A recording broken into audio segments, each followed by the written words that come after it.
Hello everyone, welcome to PW only IAS. आज है 1 फरवरी 2025 और आज करूंगा मैं आपके साथ एडिटोरियल डिस्कशन क्योंकि सुमित सर अवेलेबल नहीं है। तो चलिए शुरू करते हैं आज की डिस्कशन। पहले ये जानते हैं आज कौन से आर्टिकल्स हम डिस्कस करने वाले हैं। एक आर्टिकल बहुत इंपॉर्टेंट है जो फेमिनाइजेशन ऑफ एग्रीकल्चर की बात करता है, जिसमें हम समझेंगे इस पूरे कॉन्सेप्ट को, क्या कंट्रीब्यूशन है महिलाओं का एग्रीकल्चर में एज ए वर्क फोर्स, क्या उसका इम्पैक्ट पड़ता है उनके एम्पावरमेंट पे, उनका एम्पावरमेंट हो भी रहा है या नहीं हो रहा है।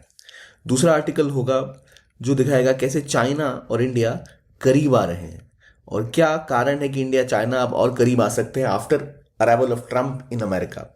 तीसरा आर्टिकल बात करेगा ट्रंप के आने के बाद कैसे इंडिया अमेरिका के बीच में दिक्कतें बढ़ सकती हैं। तो चलिए इन तीनों ही आर्टिकल्स को डिस्कस करते हैं, जहां पर इकोनॉमी, आईआर और भारत की पॉलिसी को लेकर डिस्कशन किया गया है। तो सबसे पहला जो आर्टिकल है वो है इंडियन एक्सेस में आया आज का आर्टिकल, जो जीएस पेपर 1 के लिए बहुत इंपॉर्टेंट है। How can feminization of agriculture empower women. अब इसका क्या मतलब होता है, what is feminization of agriculture. इसका कोर अर्थ ये होता है कि महिलाओं की भागीदारी एग्रीकल्चर में बढ़ जाती है, तो उसे हम फेमिनाइजेशन ऑफ एग्रीकल्चर कहते हैं। जनरली देखा जाए तो इंडिया में इन्होंने कहा रिसेंट टाइम में देखा जाए तो अराउंड 60% जो वर्कफोर्स वुमेन की है वो एग्रीकल्चर लेबर फोर्स में ही काम करती है। इसके बावजूद उनके पास रिसोर्सेज नहीं है। फेमिनाइजेशन ऑफ एग्रीकल्चर का मतलब ये होता है कि महिलाओं की भागीदारी एग्रीकल्चर में बढ़ गई है। जो एग्रीकल्चर का पूरा वर्किंग सेक्टर है वहाँ पुरुषों की मात्रा में महिलाएं ज़्यादा संख्या में काम कर रही हैं, उनका involvement as a work force बढ़ रहा है। तो जब आप सोचते हो कि किसी का involvement as a work force बढ़ेगा, ज़्यादा महिलाएं काम करेंगी, तो सीधी सी बात है वो महिलाएं जो पहले काम नहीं करती थी वो अब काम कर रही हैं। इसका मतलब उनके पास पैसा आएगा, मतलब दे विल गेट रिसोर्सेस। तो आप सोचोगे उनके हाथ में रिसोर्सेज आएंगे, उनके पास अधिकार मिलेंगे, वो एम्पावर्ड फील करेंगे, उनके पास पैसा आएगा। और अगर वो खेतों में काम कर रही है तो खेतों के राइट्स जो होते हैं कुछ हद तक वो भी उनके पास जाएंगे, वो और फैसले ले पाएंगी। लेकिन अफसोस भारत में फेमिनाइजेशन ऑफ एग्रीकल्चर होने के बावजूद ये नहीं हो पा रहा है। तो इस आर्टिकल में 2-3 सवालों का जवाब दिया गया है। पहले, what is feminization of agriculture, why it is happening, क्यों हाल में ज़्यादा हो रहा है और क्या इसका प्रभाव हो रहा है और क्यों इसकी वजह से महिलाओं का एम्पावरमेंट फिर भी नहीं हो पा रहा है। तो चलिए ये सब डिस्कस करते हैं इसमें, और क्यों भारत में मेल्स की जगह फीमेल्स अब एग्रीकल्चर के सेक्टर में ज़्यादा आगे बढ़ती दिख रही हैं। तो पहले यहाँ बात की गई है फीमेल वर्कफोर्स पार्टिसिपेशन रेट की। तो उसमें भारत में महिलाओं की पार्टिसिपेशन अगर जैसे आइडियली जितनी होनी चाहिए वैसी हो जाए तो भारत में कहा जाता है 2 से 3% हमारी जीडीपी ग्रो कर सकती है। लेकिन जो हमने लेवल जो हमारा महिलाओं के वर्कफोर्स पार्टिसिपेशन का उसका पीक देखा था 2004 और 5 में, जब 40.8% फीमेल वर्कफोर्स पार्टिसिपेशन रेट थी इंडिया में। लेकिन उसके बाद से लगातार फीमेल वर्कफोर्स पार्टिसिपेशन गिरती चली गई। अब देखिए भारत की इकोनॉमी जैसे जैसे ग्रो करती है तो कहा यह जाता है कई जगह महिलाएं गांव में काम करने तभी जाती हैं जब उनके घर में पैसे की कमी होती है। तो जो उनके घर के लोग होते हैं वो कहते हैं आप भी पैसे कमाओ ताकि थोड़ा बैलेंस बना रहे। अदरवाइज उन्हें बाहर काम करने नहीं दिया जाता या प्रेफर नहीं किया जाता, क्योंकि पैट्रियार्की और सोशल कस्टम्स की वजह से। लेकिन इसी वजह से अगर आप रूरल और अर्बन को कंपेयर करो तो रूरल सेक्टर में महिलाएं ज़्यादा काम करती हैं। अर्बन सेक्टर में 28% के आसपास फीमेल लेबर पार्टिसिपेशन रेट है। लेकिन ओवरऑल इंडिया में हाईएस्ट जो था वो 2004 और 5 में था। उसके बाद से जैसे जैसे इंडिया की इकोनॉमी ज़्यादा ग्रो कर रही है, जहां आपको वुमेन का पार्टिसिपेशन बढ़ना चाहिए वो उल्टा घट रहा है। लेकिन ऐसा ही कुछ ट्रेंड हमें उल्टा दिखा 2017 के बाद से, जहां धीरे धीरे आपको डिक्लाइन के बाद थोड़ी सी राइज देखने को मिल रही है। और खास तौर पे कोविड के बाद तो राइज बढ़ गई है। अगेन इसका मतलब गरीबी बढ़ी है और महिलाओं की पार्टिसिपेशन बढ़ी है। एक इसका रीजन ये कहा जाता है। तो इंडिया में अगर आप देखो जो rural female labour participation rate है वो 2022-23 में थी 41.5%, अब बढ़ के हुई है 47.6%। ठीक, ये ओवरऑल रेट की बात हो रही है, ये केवल रूरल की बात हो रही है। और अर्बन 25.4 से 28% तक बढ़ गया सेम पीरियड में। तो इस ग्रोथ के पीछे रीजन क्या है? इसके पीछे रीजन है कि एक तो हमारी इकोनॉमिक रिकवरी हुई, तो कोविड हटने के बाद काम की व्यवस्था बढ़ी, तो कई महिलाएं जो पहले काम नहीं किया करती थी वो अब काम के सेक्टर में कहीं ना कहीं एम्प्लॉयमेंट ढूंढने जाने लग गई।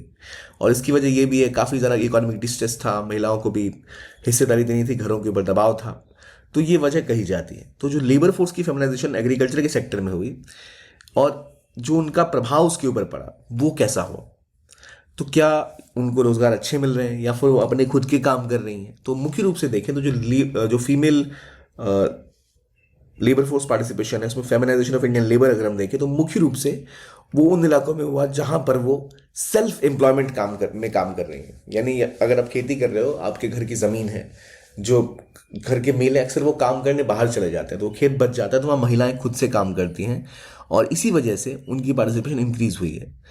और ये दिखाता है कि एक तो वो जो काम कर रही हैं वो काम सेल्फ अपने खेतों में कर रही हैं, दूसरा उनके पास और कहीं काम की उपलब्धता नहीं है, इस वजह से वो एग्रीकल्चर में काम कर रही हैं। उनको काम करना है, उनके पास थोड़ी सी फ्रीडम भी आई है, वो काम कर पाए, लेकिन there is lack of non farm jobs. उनको मेजरली कहाँ काम करना पड़ रहा है, खेतों में ही काम करना पड़ता है, और वो भी सेल्फ एम्प्लॉयमेंट, अपने ही खेतों में खुद से काम करना पड़ता है, और इसीलिए वो पूरी की पूरी तरह से एग्रीकल्चर में ही दब के रह जा रही है, वो बाहर नहीं निकल पा रही। इसकी वजह से ही फेमिनाइजेशन ऑफ लेबर हो रहा है। तो फेमिनाइजेशन ऑफ एग्रीकल्चर की बात हम करें तो क्यों हो रहा है ऐसा? एक तो पहला, इकोनॉमिक डिस्ट्रेस के बाद जब रिकवरी हुई, जब कोविड के बाद मार्केट खोला, तो जो मेल मेंबर्स थे अक्सर वो बाहर की तरफ माइग्रेट करते हैं। दूसरा, जो सेल्फ एम्प्लॉयमेंट पे फोकस महिलाएं करती हैं, खासतौर पे एग्रीकल्चर सेक्टर में, इसका मतलब अपने खेतों में काम करना स्टार्ट करती हैं। तीसरा, फेमिनाइजेशन ऑफ एग्रीकल्चर इसलिए हो रहा है कि बाहर नॉन फार्म वर्क्स हैं ही नहीं, तो women can not really engage much in outside work, तो इसी वजह से मुख्य रूप से जो काम है वो खेतों में सीमित हो रहा है। और जनरली ये कहा जाता है कि जब भी फेमिनाइजेशन ऑफ एग्रीकल्चर होता है, इसके दो मतलब होते हैं। एक, फार्म रिलेटेड जो कार्य होते हैं उनमें महिलाओं की भागीदारी बढ़ गई, ठीक है, जैसे एग्रीकल्चर वर्कर होना या फिर किसी छोटे खेत में खेती करना, इसमें महिलाओं की भागीदारी जब बढ़ती है तो उसे हम फेमिनाइजेशन ऑफ एग्रीकल्चर कहते हैं। लेकिन एक दूसरा कॉन्सेप्ट भी है जहां इसका मतलब होता है कि महिलाओं का कंट्रोल, उनकी ओनरशिप और उनका पार्टिसिपेशन बढ़ेगा एग्रीकल्चर रिसोर्सेज में और सोशल प्रोसेसेस में, यानी वो ज़्यादा हिस्सेदारी लेंगी, उनके पास लैंड राइट्स आएंगे। लेकिन ऐसा नहीं होता है। जो पहली वाली डेफिनेशन है ना इंडिया में कि फेमिनाइजेशन ऑफ एग्रीकल्चर हो रहा है, इसका मतलब वो काम जरूर कर रही हैं लेकिन उनके पास ओनरशिप और कंट्रोल नहीं आ रहा है। जैसे अगर आप असली फेमिनाइजेशन ऑफ एग्रीकल्चर की बात करें तो महिलाओं के पास अधिकार आने चाहिए, वो नहीं मिल रहे हैं। अब फेमिनाइजेशन ऑफ एग्रीकल्चर में जैसे हमने कुछ फैक्टर्स को डिस्कस किया जिसके लिए हम कह सकते हैं कि क्यों महिलाएं ज़्यादा अब एग्रीकल्चर के सेक्टर में काम कर रही हैं। दूसरा फैक्टर ये भी है कि धीरे धीरे हमारी इकोनॉमी रिस्ट्रक्चर कर रही है। हमारी इकोनॉमी में एक समय एग्रीकल्चर का कॉन्ट्रीब्यूशन 40% तक होता था जीडीपी में, आज वो घट के 14-15% तक रह गया है। यानी लगातार एग्रीकल्चर भारतीय जीडीपी में जो कंट्रीब्यूट करता है वो बहुत कम हो चुका है। अगर हम पिछली बात करें तो अराउंड आप देखेंगे रिसेंट टाइम में अराउंड 16% से लेके 18% का ही डेटा रहा है जो इंडिया में, जो जीडीपी में एग्रीकल्चर का कंट्रीब्यूशन है एज ए वैल्यू। तो इस वजह से आप देख रहे हो कि भारतीय जीडीपी में एग्रीकल्चर का रोल घटता जा रहा है। तो वो जो एरिया है वहाँ, क्योंकि वहाँ पैसे भी कम बन रहे हैं, तो वो एरिया एक तरह से खाली होता दिख रहा है। एक शिफ्ट है हमारी इकोनॉमी में from agriculture to service sector, और इसकी वजह से जो गांव में रूरल डिस्ट्रेस है, तो उसकी वजह से जो वहाँ के पुरुष हैं वो काम करने बाहर आते हैं, एग्रीकल्चर सेक्टर के बाहर नॉन फार्म एक्टिविटीज़ में इन्वॉल्व हो जाते हैं, और इसलिए वो बाहर आते हैं। तो वहाँ एक वैक्यूम बन जाता है जहाँ काम किसी ना किसी को करना पड़ेगा। तो वो कारण है। प्लस एग्रीकल्चर प्रोडक्शन गिर रहा है, प्रोडक्टिविटी गिर रही है, ज़मीन की साइज़ छोटी हो जा रही है, क्रॉप की रिस्क बहुत ज़्यादा बढ़ रही है, क्लाइमेट चेंज की वजह से क्रॉप अक्सर ख़राब हो जाती है। तो एम्प्लॉयमेंट अपॉर्चुनिटी यहाँ पर कम है। और जैसे जैसे लिटरेसी रेट बढ़ रही है तो पुरुष काम की तलाश में बाहर की तरफ निकल रहे हैं। तो कौन बच रहा है? महिलाएं। तो वो खेतों में काम कर रही हैं। तो कई जगह से महिलाओं के पास और ऑप्शन नहीं बच रहे। तो मैं आपसे पूछूं, why is feminization of agriculture happening in India? Is it empowering women? Is it for the empowerment of women? तो आप कहेंगे नहीं, इसके कई सारे कारण हैं। केवल महिलाओं का सशक्तिकरण ही इसका कारण नहीं है। इसके पीछे आर्थिक कारण है, सामाजिक कारण है, और जो काम की किसी और क्षेत्र में कमी है ये भी इसका एक कारण है। अब जैसे नेशनल कमीशन ऑन फार्मर की रिपोर्ट आई थी कि वुमेन लगातार एग्रीकल्चर टास्क में हिस्सेदारी ले रही है, जिससे ज़मीन की और हेल्पर का भी काम कर रही है। तो देखा यह जा रहा है कि लगभग 80% तक जो इंडिया का फार्म वर्क है और 42% जो इंडिया की वर्कफोर्स एग्रीकल्चर की वो आज महिलाएं हैं। ये नेशनल कमीशन ऑन फार्मर्स की 2005 की रिपोर्ट थी। और रिसेंट जो PLFS का डेटा है वहाँ भी हम देखेंगे तो अराउंड 76.95% जो रूरल वुमेन है वो एग्रीकल्चर एक्टिविटीज़ में ही इन्वॉल्व है, जो काम करती है। तो वो 80% के आसपास तक सोचिए नंबर एग्रीकल्चर में ही इन्वॉल्व है, नहीं बाकी सेक्टर्स में उनके पास स्कोप है ही नहीं। तो इसकी वजह से ये कारण है। लेकिन इसके बावजूद महिला जो किसान होती है वो बिल्कुल इनविजिबल है, क्योंकि जैसे सेंसस 2015-16 का आप देखिए 73% of rural women workers are engage in agriculture, but only 11.72% of total operated India in this country केवल वही है जिनका ऑपरेशनल राइट महिलाओं के पास, यानी कागज में जो जमीन के अधिकारी हैं वो नहीं है। तो इसका मतलब जो भी गवर्नमेंट स्कीम के अंदर फंड दिए जाएंगे, जो भी सपोर्ट दिया जाएगा, वो तो ओनर को दिया जाएगा, ओनर तो पुरुष है। तो केवल महिलाओं के पास 11% के आसपास भागीदारी है, और वो भी स्मॉल और मार्जिनल फार्मिंग में है, बहुत छोटे छोटे खेतों में। तो बड़े लेवल पे तो महिलाएं जो है उनके पास अधिकार ही नहीं है, लैंड राइट्स नहीं है। वो काम करनी है पर वो कागजों में नहीं है, तो वो दिखता ही नहीं है। तो उनके पास इनहेरिटेंस, परचेस, गवर्नमेंट ट्रांसफर, इन सब की चीज़ें हैं ही नहीं मुख्य रूप से। तो ये कंप्लीटली इक्वल नहीं है, इसमें पुरुषों का बहुत ज़्यादा वर्चस्व है। तो इसलिए महिलाओं के पास ज़्यादा राइट्स नहीं है, इनहेरिटेंस नहीं है, तो इस चक्कर में उनके पास ज़्यादा अपॉर्चुनिटीज़ नहीं होती हैं कि वो बैंक से जाके लोन ले सके। आपको लोन लेना है या क्रेडिट लेना है तो इसके लिए आपके पास कुछ ज़मीन का हिस्सा होना चाहिए जिस पे आप लोन ले पाए। तो महिलाएं एग्रीकल्चर वर्कर की तरह काम कर रही हैं, अपने खेतों में काम कर रही हैं, पर उन खेतों की ओनरशिप उनके पास नहीं है। हालांकि भारत में प्रावधान है कि वो अक्वायर कर सकती है, लेकिन यहाँ भी जिससे सोशल बायस है उनमें उनको अधिकार मिलते नहीं। उत्तर प्रदेश की बात की गई है जहाँ पर 331 लैंडलॉर्ड, जो लैंडलेस हाउस होल्ड थे, यहाँ पर लैंड टाइटल डिस्ट्रीब्यूट किया है। लेकिन इसमें अगर गौर करें तो केवल 16 ऐसे थे जो महिलाओं को दिए गए, 7% तक ही महिलाओं को दिया गया। ये दिखाता है कि लैंड राइट्स एक बहुत बड़ा रोल प्ले करता है कि वुमेन के पास कितनी इकोनॉमिक सिक्योरिटी होगी। तो महिलाएं काम कर रही हैं, लेकिन वो अभी तक पुरुषों के भरोसे है कि भाई उनके पास ज़मीन का हक ही नहीं दिया जा रहा। तो इसलिए वुमेन पार्टिसिपेशन जो है वो असल में उनको एम्पावर करने के बजाय उनको एक तरह से कई जगह और परेशानी में डाल रहा है। उनके ऊपर, जैसे हमें पता है, डबल बर्डन ऑफ वर्क तो रहता ही है कि घर में भी काम करना है। डबल बर्डन ऑफ वर्क का मतलब होता है कि आपको घर का काम तो करना ही करना है, घर में खाना बनाना, देख रेख, वो सब है ही है। इसके अलावा आपको बाहर का भी काम करना पड़ेगा। ये नहीं कि वो काम करने लगे तो उनको किसी एक जगह से मुक्ति मिली, उल्टा उनके ऊपर और दबाव पड़ जाता है। और यहाँ पर एग्रीकल्चर में आने की वजह से सीधा सीधा उनका एम्पावरमेंट भी नहीं हो रहा है, उल्टा उनको और काम करना पड़ रहा है बिना किसी रिवॉर्ड के। तो ये जो इकोनॉमी, इंडिया की एग्रीग्रीन इकोनॉमी है, जहाँ अभी डिस्ट्रेस है, जहाँ ज़्यादा आपको पैसे नहीं मिलते, जहाँ एग्रीकल्चर इनकम कम हो रही है, तो वहाँ महिलाएं इन्वॉल्व हैं। तो पहले पुरुषों की अपेक्षा उनको इनकम कम मिलेगी, दूसरा उनको राइट्स भी नहीं मिलेंगे। तो इसीलिए ये इकोनॉमिकली उतना पावरफुल होता दिख नहीं रहा जितना कहा जा रहा था, क्योंकि अभी वो केवल इसलिए यहाँ पर इन्वॉल्व है क्योंकि नॉन फार्म वर्क है ही नहीं। तो इसीलिए हमें ज़रूरत है कि इसमें हम सुधार करें। वुमेन के पास अक्सर डिसीजन मेकिंग पावर्स भी नहीं होती, कौन से खाद का इस्तेमाल होगा और क्या किया जा सकता है। तो इसलिए असल में फेमिनाइजेशन ऑफ एग्रीकल्चर जिस तरह देखा जाता है उस तरह से नहीं है। माइग्रेशन की वजह से, इकोनॉमिक चेंज की वजह से ये बदलाव देखे गए हैं, और हमें ज़रूरत है कि हम अपने एग्रीकल्चर में जेंडर इक्वालिटी और जेंडर इक्विटी के ऊपर फोकस करें। लैंड डिस्ट्रीब्यूशन बहुत ज़्यादा अनइक्वल है, जहाँ महिलाओं के पास तो बिल्कुल भी भागीदारी नहीं है, तो उनके पास क्रेडिट और बाकी सबकी सुविधाएं होती नहीं हैं। तो इसलिए वुमेन के पास किसी भी स्कीम में, चाहे किसान सम्मान निधि योजना है, वहाँ भी उनको जो सपोर्ट मिलना था या जो उनको लोन्स मिलने थे, मिलते नहीं। तो इसलिए इंपॉर्टेंट है कि हम जो अपने पूरी इमेज मेकओवर है किसानों का वो करें। हम कहते हैं किसान, farmer is a male farmer, tractor पे बैठा हुआ, अक्सर हम ये इमेजिन करते हैं। महिलाओं का क्या?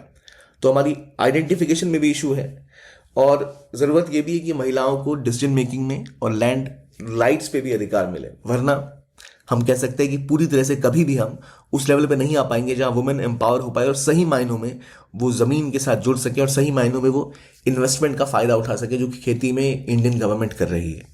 अब यहाँ ये आर्टिकल हमारा हो गया। अब आगे बढ़ते हैं अगले टॉपिक पे, जो इंडियन एक्सप्रेस का आर्टिकल है, जहाँ इंडिया चाइना के रिलेशंस के बारे में बात की गई है। कितने टाइम तक ये जो हमारा नया डिटेंट आया है, यानी जो नया हमारे बीच में संबंधों को नॉर्मलाइज करने की कोशिश की गई है, कितने समय तक रह पाएगा। इंडिया और नेबरहुड के हिसाब से बहुत इंपॉर्टेंट आर्टिकल है, चलिए जानते हैं इसके बारे में। देखिए, इंडिया चाइना के बीच में बहुत से कॉन्फ्लिक्ट हुए, लेकिन रिसेंट टाइम में दोबारा हमने बात करनी स्टार्ट की है। Dialogue has restarted.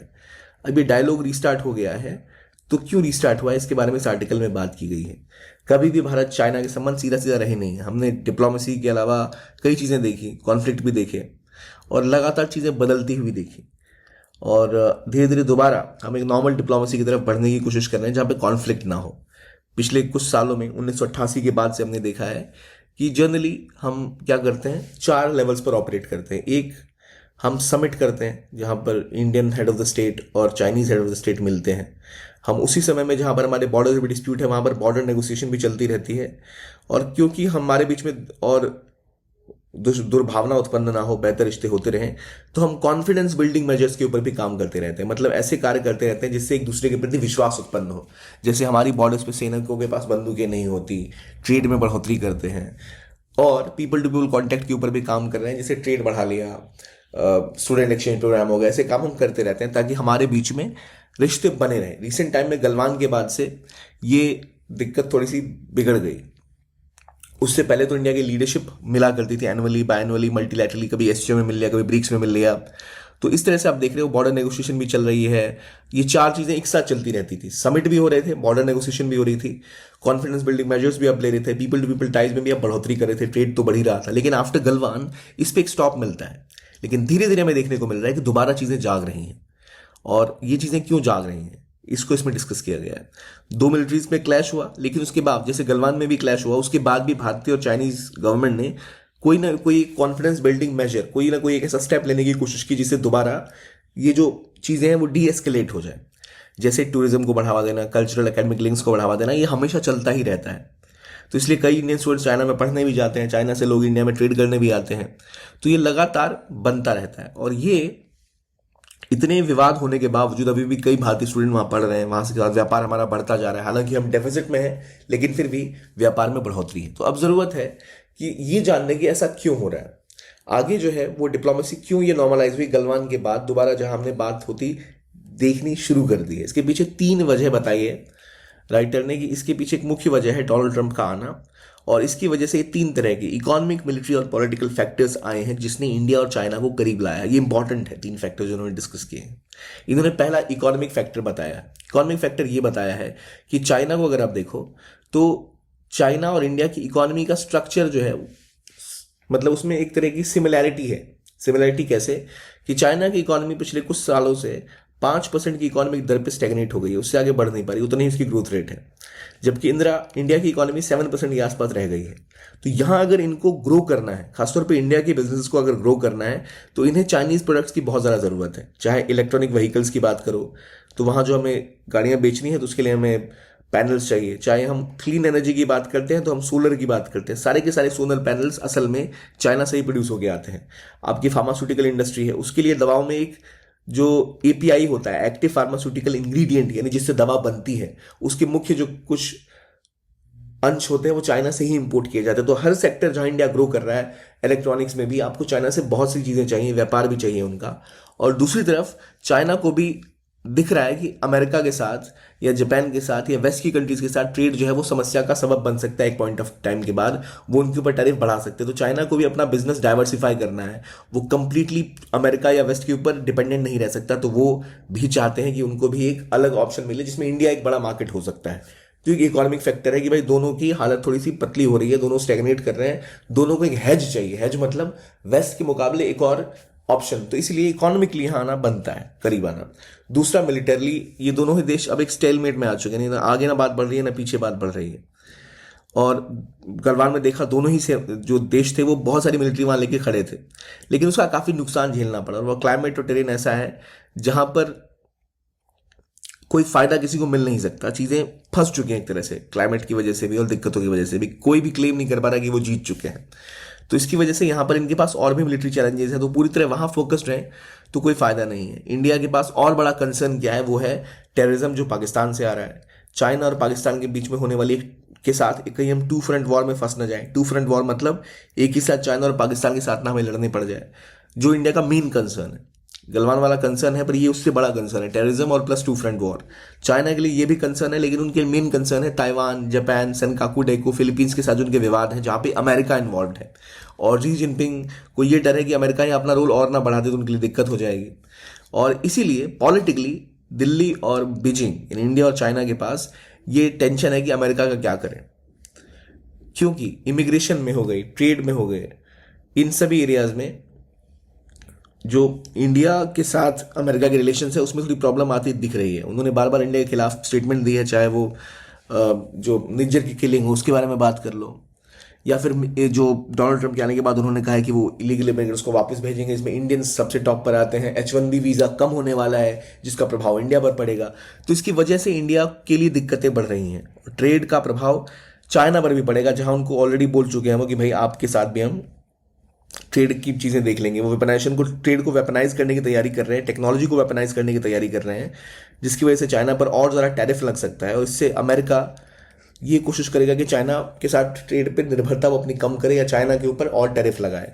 चाइना इस चिंता में भी है कि अमेरिका अक्सर अब एक नई पॉलिसी का इस्तेमाल कर सकता है जो नीमिंग एंड शेमिंग, मतलब जो बीजिंग की पॉलिसी है तिब्बत में या जिंजियांग में, उसको ग्लोबली अगर खुल के बोलेगा भाई इनकी ऐसी पॉलिसी है या वो ह्यूमन राइट्स का विरोध कर रहे हैं, इससे भी यहाँ पर चाइना को दिक्कत है। तो अब देखो चाइना को दिक्कत अलग तरह की है कि जिंजियांग और तिब्बत के बारे में अमेरिका बात कर सकता है, ट्रेड वॉर शुरू हो सकती है, टैरिफ बढ़ सकता है। इंडिया के लिए दिक्कत है, इमिग्रेशन पे सवाल उठ रहे हैं, वो पाकिस्तान बांग्लादेश और सिख मुद्दे के ऊपर इंडिया के खिलाफ बोलते दिख रहे हैं। तो इन सभी चीज़ों की वजह से यहाँ भी एक पॉइंट मिल रहा है जहाँ साथ आते दिख रहे हैं। तो यहाँ पर इनको एक कॉमन चैलेंज मिल रहा है कि उन दोनों ही देशों को कैपेसिटी चाहिए to bargain their power with USA, USA के खिलाफ बार्गेन करने की क्षमता चाहिए। और इसीलिए यहाँ अब दिख रहा है कि अगर अमेरिका ज़्यादा पुश करेगा तो शायद इन्हें थोड़ा और करीब आना पड़ेगा, इनके पास कोई ऑप्शन नहीं होगा। पर ये कितने समय तक रह पाएगा, ये सवाल बहुत बड़ा है। इससे पहले जब भी चीज़ें हुई तो 2013 में देप्सांग, 14 में चुमार, बुरसे, दोकलाम, यांगजी, इन इलाकों में लगातार कॉन्फ्लिक्ट हुआ है।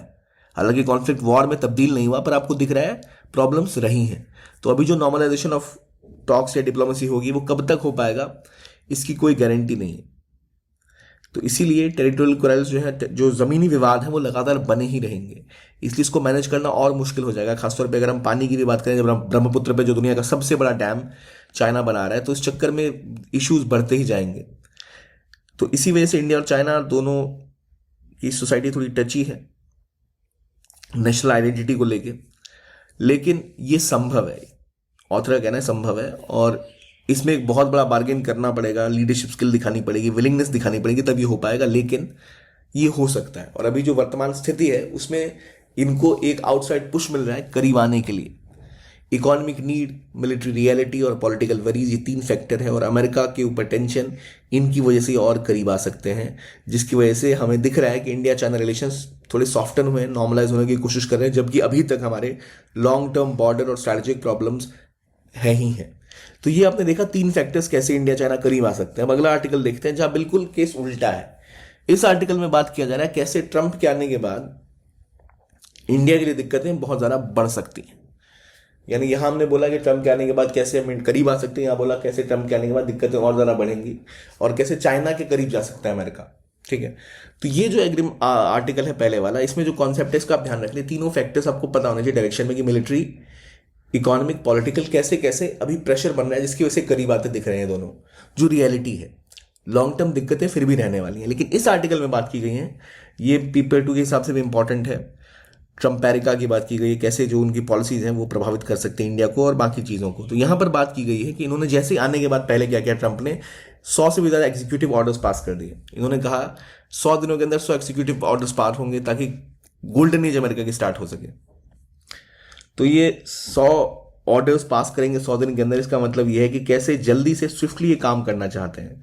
हालांकि इंडिया के लिए कुछ अच्छे संदेश भी हैं। इंडियन फॉरेन मिनिस्टर जो वहाँ गए, उसके बाद एक फ़ोन कॉल हुआ ट्रंप और मोदी के बीच में, क्वाड फॉरेन मिनिस्टर की मीटिंग के ऊपर बात हुई। उन्होंने कहा डोनाल्ड ट्रंप फिर इंडिया आ सकते हैं, इंडियन प्राइम मिनिस्टर से मिलेंगे, तो या फिर वो भी इंडिया आएंगे। तो इन तरह की चीज़ें हो सकती हैं जिससे बेहतर हम कह सकते हैं चीज़ें बढ़ेंगी। लेकिन अभी तक एक समस्या जो बहुत बड़ी बनी हुई है ट्रंप के आने के बाद, वो है इमिग्रेशन पे होने वाला बहुत बड़ा बवाल। एक तो इमिग्रेशन और दूसरा टैक्सेशन, ये दोनों एक मेन कंसर्न बने हुए हैं। ठीक है, तो देखते हैं इसका क्या हो सकता है। इस आर्टिकल में प्राइमरली बात की गई है कि लगातार इमिग्रेशन पर जो क्रैकडाउन वो कर रहे हैं, कि जो लोग अमेरिका में एंट्री करते हैं, खासतौर पर जो इलीगल इमिग्रेंट हैं, उसके खिलाफ वो तैयार हैं। वो कह रहे हैं कि कोई भी इलीगल इमिग्रेशन या फिर कोई कार्टेल, जो ड्रग कार्टेल है, उन सबको वो बिल्कुल खत्म कर देंगे।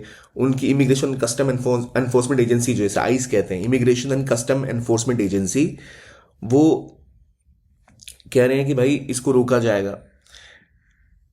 इसके बारे में दिल्ली ने क्या कहा है, दिल्ली ने कहा है कि भाई जो भी इलीगल अगर कोई इंडियन व्यक्ति वहां पर है तो बिल्कुल हम उसको अपने साथ अपने देश में वापस लेने को तैयार हैं। पर सवाल ये उठता है कि कितने इंडियंस वहां पर हैं। असल में अमेरिका की पॉपुलेशन अगर आप देखो तो वहां पर सेकेंड लार्जेस्ट सिटीजन जिनको लीगली यूएस सिटीजनशिप मिलती है, मैक्सिको के बाद इंडियंस ही हैं। और दूसरा H1B वीज़ा जो होता है, उसका सर्वाधिक शेयर इंडियंस को ही मिलता है, जो वहाँ हाई स्किल लेबर काम करने जाते हैं। लेकिन इसके अलावा यानी लीगल सिटीजनशिप में भी इंडिया 2 नंबर पर है, सर्वाधिक second largest group. H1B visa में लार्जेस्ट शेयर इनको मिलता है। और तीसरा, अगर आप इलीगली भी देखो तो इलीगल जो एंट्री होती है उसमें भी तीसरे नंबर पे इंडिया ही है।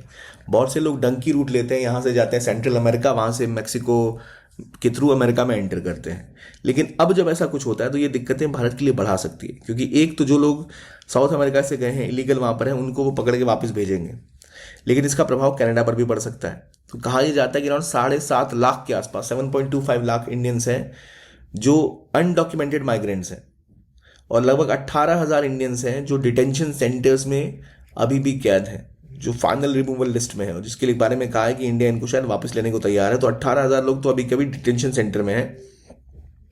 7.20 लाख के आसपास वो नंबर है जो ऑलरेडी इलीगल है, जो इलीगल इमिग्रेंट है, जो बिना सही कागजात के वहां पहुंचे हुए। तो क्या होगा?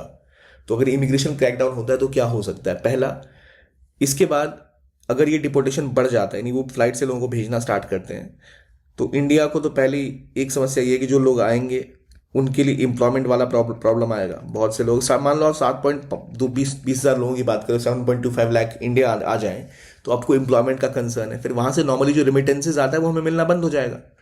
तो रेमिटेंस, अनएम्प्लॉयमेंट क्राइसिस, और दूसरा ये भी कंसर्न है कि वो कह रहे हैं कि अगर डिपोर्टेशन नहीं किया, जैसे कोलंबिया डिपोर्टेशन नहीं करेगा, तो वो उसके ऊपर 25% टैरिफ लगा देंगे। तो यानी अगर आप अपने लोगों को वापस नहीं लोगे तो वो टैरिफ लगा देंगे, तो आपके ऊपर इकोनॉमिक कॉस्ट भी बढ़ जाती है। तो इसकी वजह से कहा जा रहा है कि इनका जो ट्रेड का प्लान है, इमिग्रेशन का प्लान है, वो इंडिया के खिलाफ जा सकता है। हमें इकोनॉमिकली और हमें इमिग्रेशन और हमें रिमिटेंस वाइज नुकसान हो सकता है। नहीं, वो लोग जो काम करते हैं, घर से पैसा भेजते हैं, वो हमें नहीं मिलेगा। प्लस इसका एक और कंसर्न है कि ये अमेरिका फर्स्ट ट्रेड पॉलिसी लेके आएंगे। अमेरिका फर्स्ट ट्रेड पॉलिसी और अमेरिका फर्स्ट फॉरेन पॉलिसी, इसमें वो अमेरिका को प्रायोरिटाइज करने की बात करते हैं, जो अच्छी बात है। लेकिन दिक्कत ये है कि इनकी अमेरिका फर्स्ट ट्रेड पॉलिसी में क्या करते हैं, वेपनाइजेशन ऑफ टैरिफ, यानी ये इस तरह से टैरिफ को लगाएंगे ताकि सामने वाले देश अपने मार्केट को इनके चीज़ों के लिए खोले और उनका सामान इनके देश में महंगा हो जाए। फॉर एग्जाम्पल, इंडिया के साथ ट्रेड सरप्लस है यूएसए के साथ, भारत ज़्यादा एक्सपोर्ट करता है और अमेरिका इंडिया में कम एक्सपोर्ट करता है। अमेरिका में जो बाइक्स या कार आती है उसके ऊपर 100% 200% टैरिफ ड्यूटी लगाई जाती है। अब वो कह रहे हैं कि नहीं, ये कम करो, ये कम करो, तो वो अगर नहीं करोगे तो हम अपना टैरिफ आपके सामानों के ऊपर लगा देंगे। पिछले बार भी जब वो थे प्रेसिडेंट, तो इंडिया का एक जनरल सिस्टम ऑफ प्रेफरेंस के अंदर भारत को टैरिफ में छूट मिलती थी, क्योंकि भारत एक डेवलपिंग गरीब कंट्री हुआ करती थी, तो वो उन्होंने हटा दिया और दबाव बनाया था कि भारत पूरी तरह से ऑयल लेना बंद करे ईरान और वेनेजुएला से, जो इंडिया को करना पड़ा था। तो दो जगह लॉस हुआ था। एक, हमारी बिजनेसेस को वहां पे जो प्रेफरेंस मिलता था वो बंद हो गया, प्लस हमें सस्ता ऑयल ईरान और वेनेजुएला से मिलता था, वो हमें लेना बंद करना पड़ा। तो अब की बार क्या रशिया के से तेल लेने पर हमारे ऊपर दबाव बनेगा? ये भी समस्या है कि हमें एक टैरिफ झेलना पड़ सकता है, वो एक समस्या है। और ये जो बुली टैक्टिक्स है केवल अमेरिका के लिए नहीं, ये भारत को दिक्कत हो सकती है कि चाइना भी शायद इसको फॉलो ना कर सके। चाइना और अमेरिका के रिश्तों को लेकर काफी डाउट है। जैसे पिछले हमने टॉपिक में पढ़ा कि कैसे चाइना के ऊपर दबाव बन रहा है ट्रंप के आने के बाद, लेकिन यहां बात हो रही है कि ट्रंप के आने के बाद जितना दबाव बनना चाहिए उतना भी नहीं बन रहा। ट्रंप ने कहा है कि वो 10% टैरिफ बढ़ा देंगे, लेकिन पहले तो वो 60% की बात करते थे, तो पहले से तो कम बोल रहे हैं ये। उन्होंने टिकटॉक बैन पे पहले बहुत आवाज बुलंद की, लेकिन आने के बाद टिकटॉक पे बैन हटा दिया। और इनके रूबियो जो हैं, उन्होंने कहा कि US does not want Taiwanese independence. Again जो रिटोरिक है वो बढ़ने के बजाय घट गया। तो कहीं भाई ये लोग साथ आकर एक ग्रुप ऑफ 2 तो नहीं बना देंगे, यानी यूएस चाइना के रिश्ते अच्छे तो नहीं हो जाएंगे। लेकिन ट्रंप ने कहा है कि वो हर कोशिश करेंगे ताकि दुनिया सेफ और पीसफुल बन सके। तो क्या ये चाइना के और करीब आते दिख रहे हैं? क्या वहाँ इन्वेस्टमेंट और ग्रोथ और बढ़ेगी? हालांकि ये जो एक व्यू है, ये माइनॉरिटी का व्यू, और जनरली ये फॉलो होने की संभावना कम दिख रही है, पर स्टेप तो लिए जा रहे हैं उनके द्वारा।